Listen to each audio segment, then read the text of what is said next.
Okay, let's look at the next thing. So we are going to use Kirchhoff's laws to analyze circuits. We might be interested in knowing how much current is going through a particular component, or we might want to know how much heat is being generated by a resistor, or maybe how much charge is stored on the plates of a capacitor. So Kirchhoff's laws will allow us to analyze circuits to get information that we need. So when we apply Kirchhoff's laws, let's do these things in analyzing a circuit. Notice how I drew and redrew our circuits. So the first thing is draw your circuit diagram. Label all your knowns, all of your unknowns. Also label nodes. Label points that connect two or more components. These are all very useful bookkeeping things because it allows us to keep track of our potential and our currents. So label all of your quantities. Here's the next thing. Assign a direction to the current. Well, what do we mean by that? I'm going to just be contrary right now. I said that current goes from high to low potential, but what if we forgot that rule? What if in this diagram we have the current moving around like this? Now, you know that that the actual current is in the opposite direction. But we're not always going to know that for a particular branch. So for a branch that our resistor 1 is along, current might be going up. But then the branch that resistor 2 is on, the current might be coming down. Don't worry if you don't know the actual directions. If the directions are not given, don't worry. Make an assumption and be consistent with your assumption. I guarantee you, as long as you don't make any algebraic mistakes, you will get the right answer if you follow these rules and you're consistent with your assumptions. So here I made assumptions, one very poor assumption, the assumption of the current going through the battery, but I made assumptions on the direction of currents. At worst, this is the worst that'll happen as long as I don't make any algebra mistakes. The worst that will happen is I will get the right answer for the magnitude of the current, but the sign will be negative.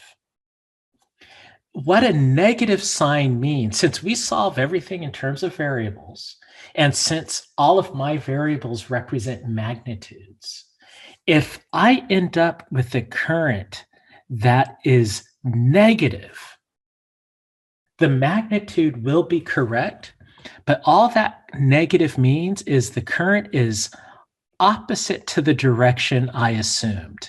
So opposite the assumed direction.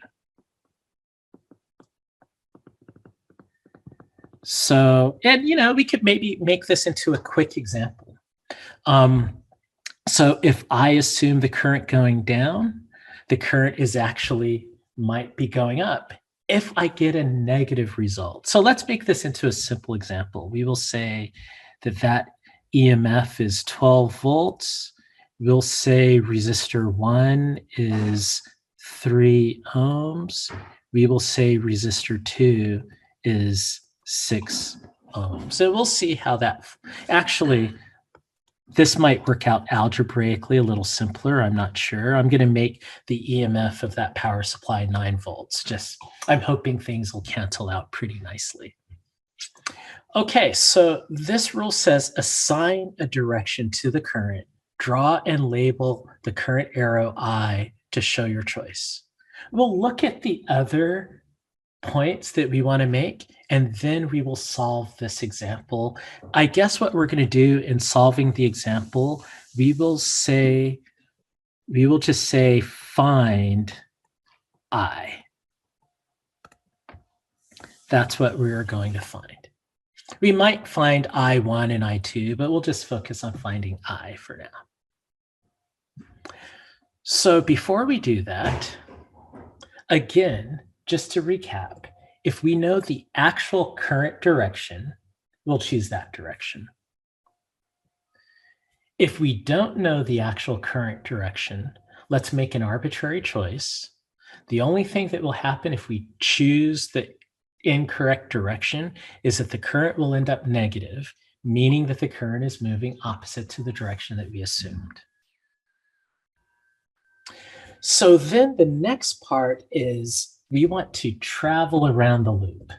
What this means is choose paths to analyze the voltages so we can apply Kirchhoff's voltage loop law. So we get to choose the path that we want to analyze. So how do I want to do? So let's do this. I'm going to choose, let's look at 3 possible paths. I'll call that path 1. I will call this, notice that other loop, path 2. And then we can go all the way around the outer loop that we could call path 3.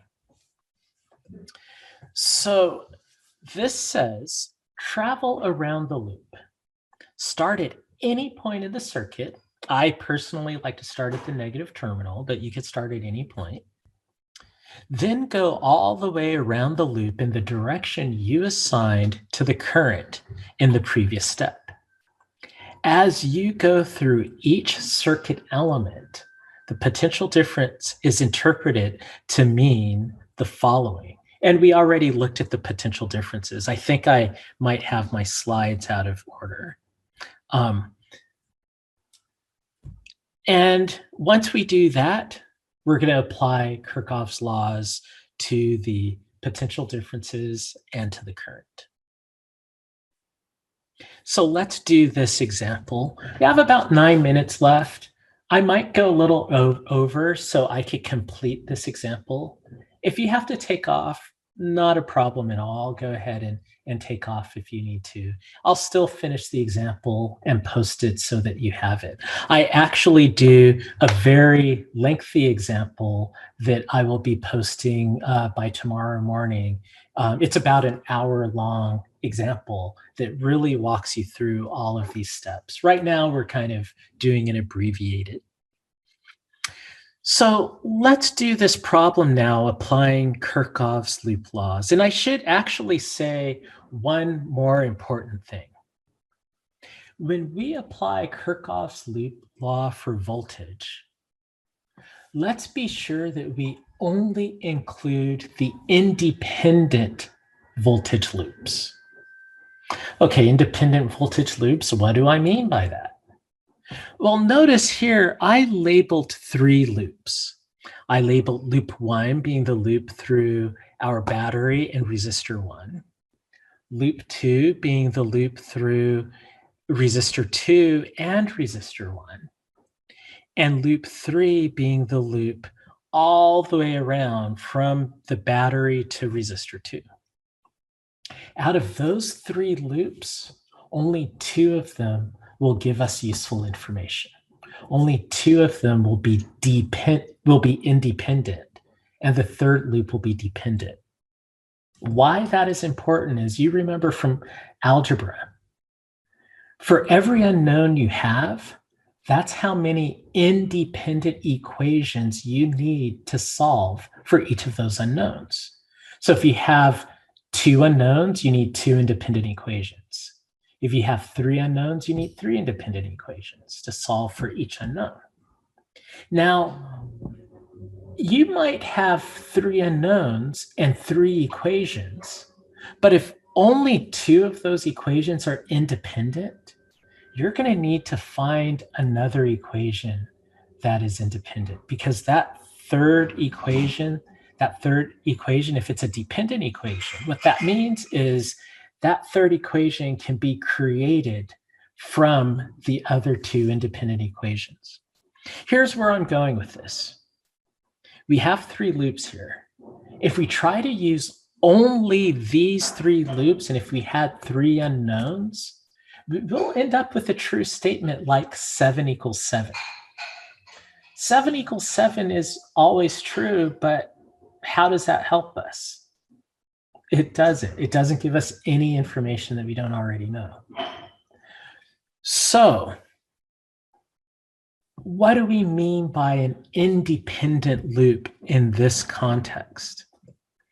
So we're going to define an independent loop to be a loop that contains a branch, at least one branch that no other loop contains. So in other words, there must be at least one branch that no other loop contains for that loop to be independent. As a result, an independent loop is based on your choice of your previous independent loops. So in this context, for this problem, let's look at loop 1. Loop 1, and actually, let's go ahead and paste this to this, just so we could clean it up a little bit. We have loop 1 going around like that. We have loop 2 going around like this. And we have loop 3 going around like this. Well, notice loop 1 contains the battery and resistor 1. Notice that loop 2 contains resistor 1 and resistor 2. Notice loops 1 and 2 are independent of each other because each one has a branch that the other doesn't have. Loop 1 has the branch that contains the battery. Loop 2 doesn't have it. Loop 2 has a branch that contains resistor 2. Loop 1 doesn't have it. These two equations are independent of each other. So these two equations will help us find these two loops, rather, will give us two independent equations, and that'll help us find two unknowns. The third loop, well, let's see, the third loop includes the battery, and it includes resistor 2. Well, notice loop 1 already has the battery. Loop 2 already has resistor 2. Loop 3 has no other branches that loops 1 and 2 don't already contain. So loop 3 is dependent. It's dependent on loops 1 and 2. Don't even worry about writing down loop 3. It's not going to give you any new information. So loops 1 and 2 are our independent loops. So what that means then is we could apply Kirchhoff's laws for the independent loops.